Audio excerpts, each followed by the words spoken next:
Sam's in an off-leash area and he doesn't know what to think of it.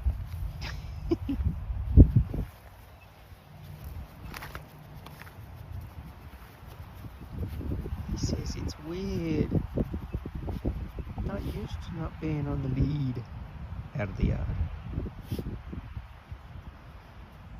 Come on, Sam. Come on.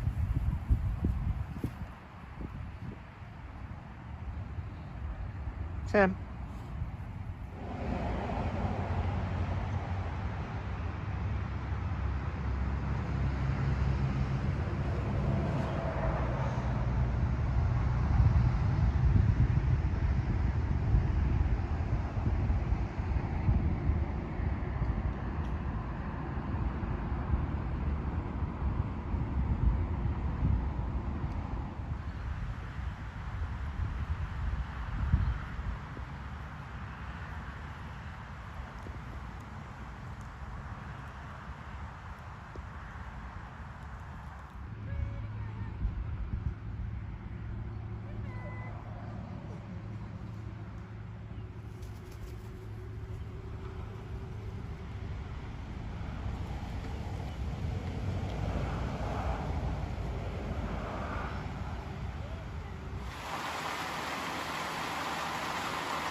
It's been raining most of the morning. It's mid-afternoon now, sun started coming out, but trying to do research for university assignments and finding articles that match the topics is fun.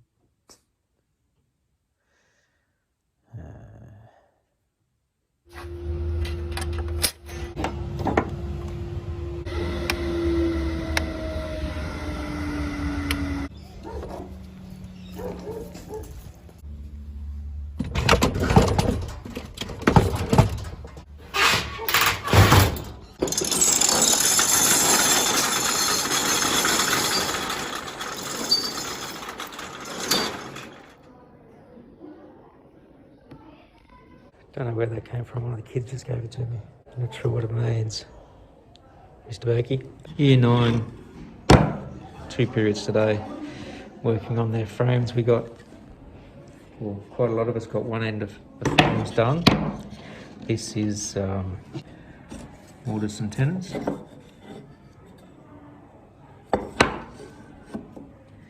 Using the drill press to make the mortises, shape the tenons. Hand cut tenons. While I was fitting this tenon, I pushed it just a little bit too far and I heard it crack in the grain. And one of my students who was on the other side of the bench just sort of looked up. She looked a little bit shocked and I said, "Did you hear that?" And she said, "Yeah." So I had to shape the tenon down a little bit further to get that to fit nicely. So we're going to get that to a stage where we can glue it up, do a lot of pre-sanding, that sort of thing, because it's harder to sand afterwards. Just put their name on an inconspicuous spot like the bottom. We'll get those glued up on the board. There are our measurements for the first side that we've just done. Legs, rails. The rails have a 20mm tenon on each end. Their second ones, legs the same, and then two that are 240. I'm going to show them how to use the domino to put the second frame together. They'll probably complain about, why didn't we do that with the first one?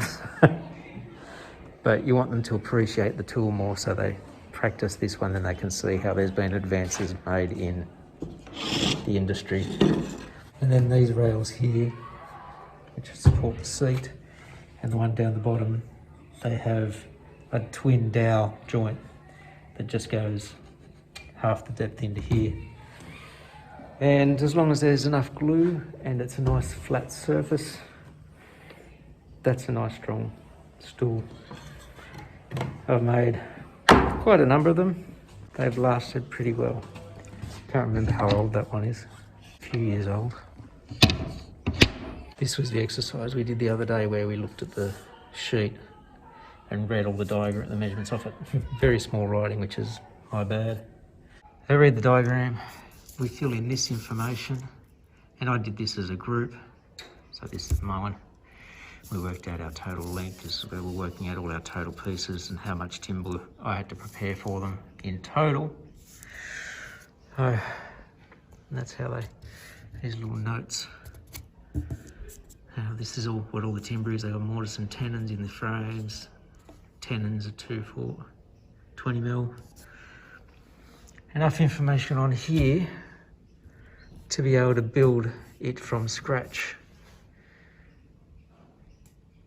and to create a cutting list, because ultimately I want my students to be able to draw a diagram, like draw a design and work out the measurements and know how to create enough information on a job sheet that I should be able to make it without having to ask them any questions. And I said that's the whole idea of a cut list and job sheet, so that somebody else can pick it up and make their project without having to consult them.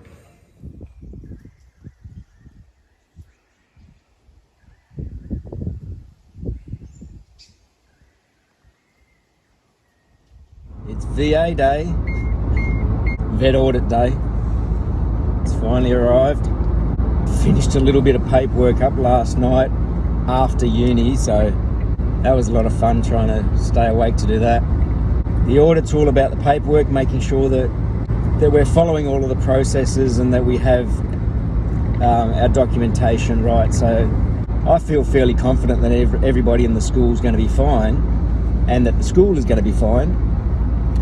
Doesn't mean it's not nerve-wracking having prepared, trying to get prepared for it, and especially with the way this year has been, because part of the stress that I've had this year with marking all of the clusters and getting them scanned is that kids were hanging on to them, and then when we weren't in the schools they didn't have them, and that's the thing, you got to try and get all your paperwork marked and scanned and back for the kids to try and do something else to correct things. And after today, still going to have to do all those things, would just be because you have to do them, not because we're getting audited. And I'm giving a mate a lift into work too. He's dropped his car off for service, and I just got to drive down a few towns to pick him up along the way. And I'm running a little bit later than I said I was going to be.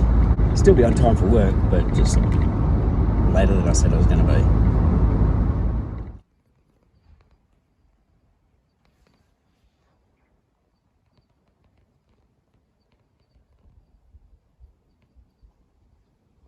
This little fella was up here on the deck.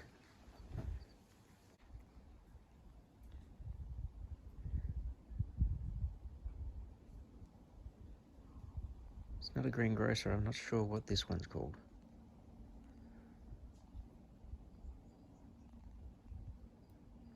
Any cicada aficionados out there, or experts, want to tell me what this one's called? I might look it up.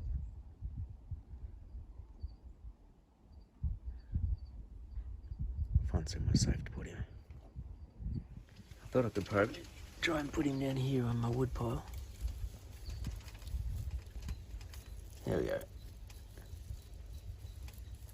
At least here, he's not out in the open for a bird.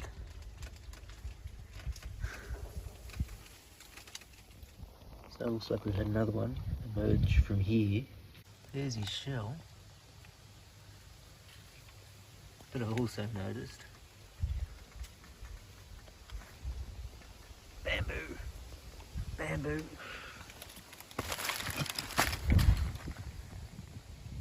Bamboo down there, bamboo there. Some popping up down the yard. So I'll have to chop at those on the weekend and see how we go from there. It's heading into spring, so they're going to be popping up every day now.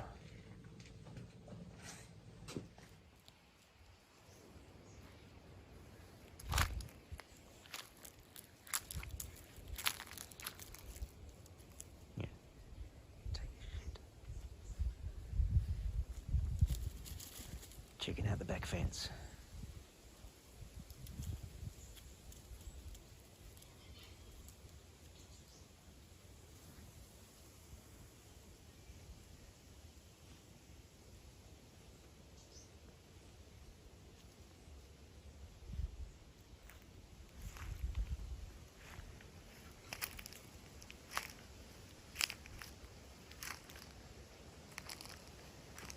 What's that, Sam?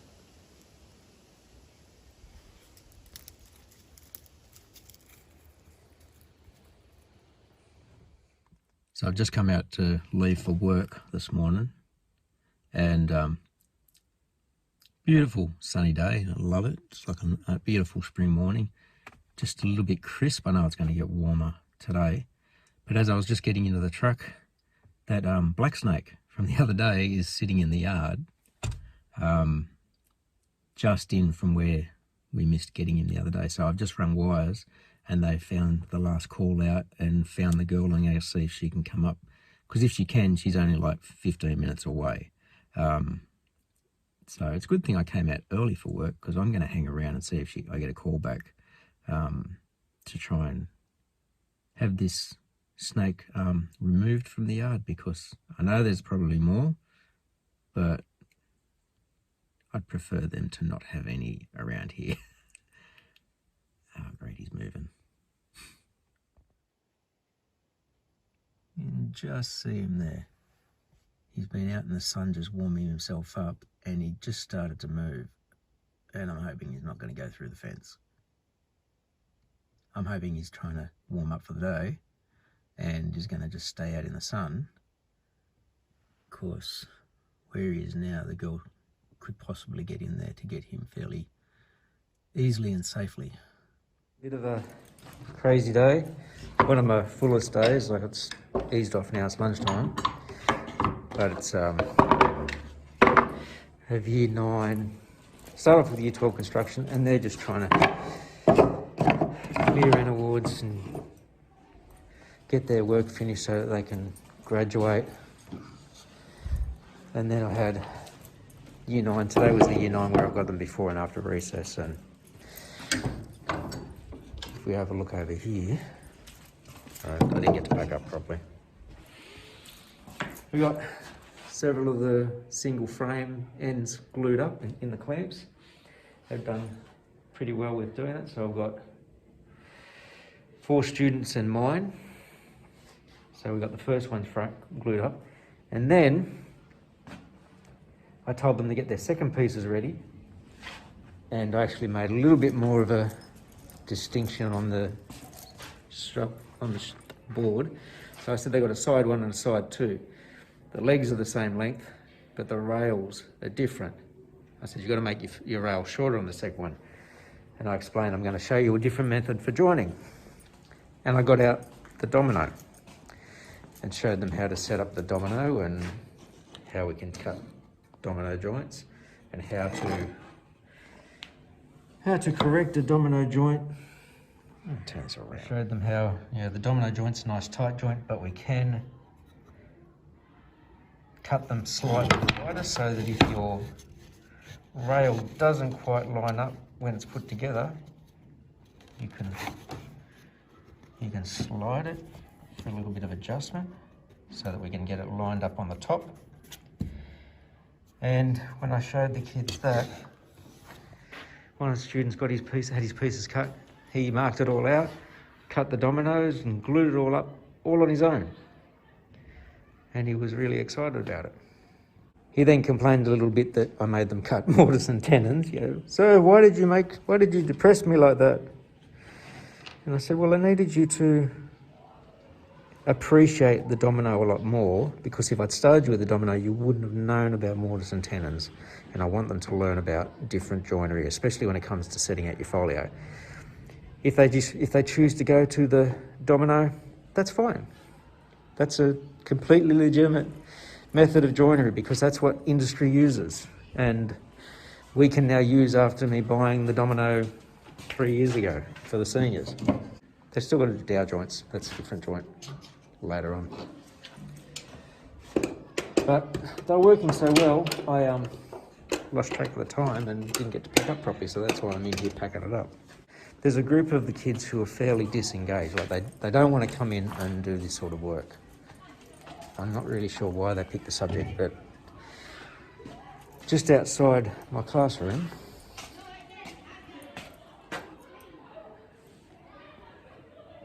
see that steel frame out there? It's upside down right now, but that was a kind of a picnic table with 4 seats around the outside. A few weeks back, one of the seats got broken. Somebody had snapped the weld on it, and so there was only 3 seats there. And years ago, I had a class that repaired that and put all the timber on it and brand new, and we've tried to keep it painted. But it's just been getting destroyed. And these kids said, "Can we fix up the table?" And I jumped at the opportunity because they wanted to be engaged in something. So I gave them some spanners and some multi-grips and everything, and they disassembled the whole seat, took all of the bolts out that were remaining. So I've got a box of bolts here. And then they brought all the timber in, and I showed them how I set up the thicknesser. According to the department, Year 9 can't use the thicknesser. So I said, I can show you how it's used and you can be on the tail end of it, but I've got to use it. So I set it all up in our new position with the new PowerPoints and everything. We got it going and we ran all of the timber through. So I've got beautiful hardwood timber, ran it all through, got all the paint off it. I then ran it through the saw to trim it down on both sides to get it all clean. And then they're going to use the little orbital sanders to take off the sharp edges off all the timber. And then they will reassemble the table. And I've got extra bolts in case the other ones aren't any good. But the really interesting thing was that one of the kids who's really disengaged and doesn't want to be in class, I heard him say to one of the other ones, "We could come and do it at lunch." And I said, "Well, I can't do this. What about tomorrow lunch?" And I said, "Well, we've got a farewell for staff tomorrow." And he goes, "Okay, what about on Friday?" So because there's something that they want to do, they're interested in coming, and I guess that's a bit of a win. I wish he'd want to do that more in the classroom, but I think if I start getting him engaged with the class in this way, doing something, seeing the product of fixing something up and having it done, he might get back into the classroom and want to do the projects, because he'll start just about every project, but I don't know whether it's a too hard basket or something. It's one of those challenges you have every year with students. I've got one of the rails.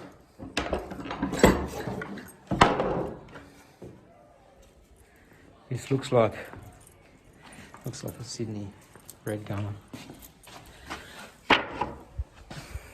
But that's a plus. There's quite a number of the kids want to get involved with that,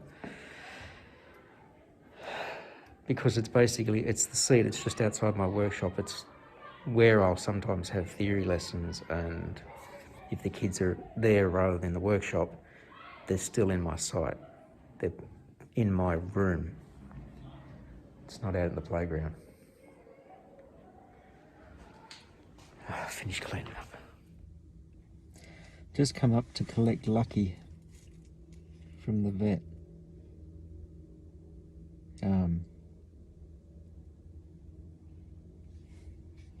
We had Lucky cremated, just like we've had every other pet, every other fur baby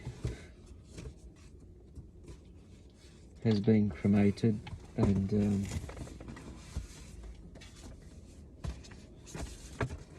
my wife sent me the message that he was ready to be collected.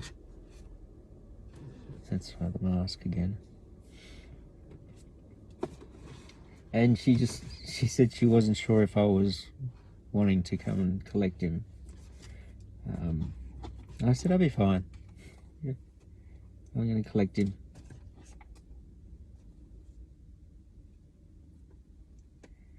And I did feel a little emotional when I was looking at the box with his little plaque. And they had a little certificate of cremation inside, and there was also a little pocketbook thing, and when I opened that, there was a little bag of his fur, and it said, yeah, because the bond never breaks or something like that. And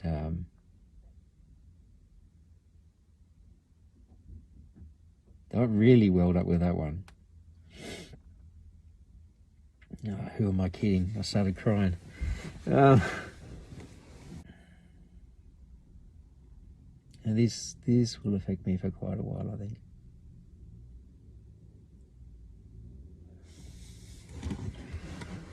Especially with school holidays starting really soon and going to be I'm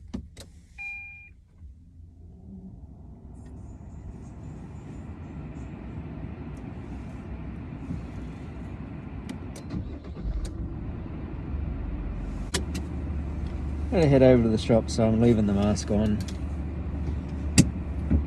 Shops are just over this way, fairly close.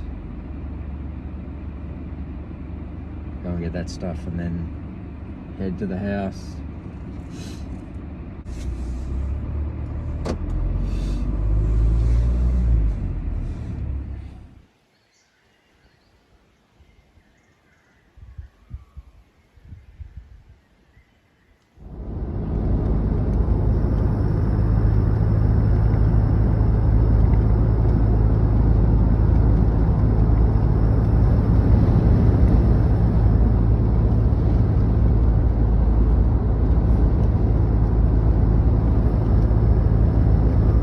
Period 0 day again, before school class. The very last one for year 12. I highly doubt there's going to be anybody there because they have really just said, yeah, I'm finished school, it's done. And every time they might miss one, they'll say to me, you didn't say we had class, sir. It's on the timetable. And because it's on the timetable, I'm up early and going in for class. They've done well to get as far as they did. COVID did knock this whole system around a bit, but as they said in our audit on Tuesday, can't use COVID for an excuse anymore. When you look at the actual way that school happened, it really only closed down. It closed down for about 6 weeks. End of term 1 and the start of term 2, but it wasn't really a close down, it was just an adjustment. It's sad to say that I really don't think that the students took the opportunities that they should have and that they had. I tried to run a lot of online lessons, including face-to-face video ones. Yeah, only a few showed up. And these morning classes, you only get a couple if that. And so when you're trying to run a course fairly for the whole student body, you can't push ahead, but I probably should have. That might have pulled the others along. So in for the morning class. Today is also, I think, officially the last day of one of my staff. At the end of last year, she got a brand new position at a new school and she didn't want to leave her year 12s. So she stayed at our school in term 1. Her official end was, like where she was at our school, was the end of term 1, and from term 2 she was meant to be at her new school. But she came back every Thursday to work with the hospitality kids in their cafe to get them across the line in the HSC. And today, because year 12 essentially finish this week, they do have the first week back of next term, but that'll be all exam prep, I think. Because of COVID, the staff at the school when she left was really mixed and patchy. So she's left on a fairly weird terms. So now we're going to have a farewell lunch for her. I'll do like the official farewell announcement in muster this morning, and one for the students as well on assembly, so they can officially farewell her. And she's been at the school for 16 years. We both started there at the same time. Like seeing another family member move on to new places. It's just not just a workmate type thing. At least it's a nice day for an early starter. Sun's out, blue sky, just a little brisk, but not cold. And tomorrow is the last day of term. 2 weeks off. You could call it our spring break before we head into our final term of the year. Just testing out the alarm system in the school.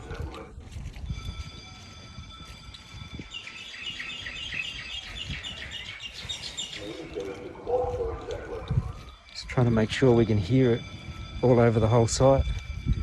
I'm on the Work Health Safety Committee. Yeah, just looking for the boss so I can give him some feedback because we've got some dead spots.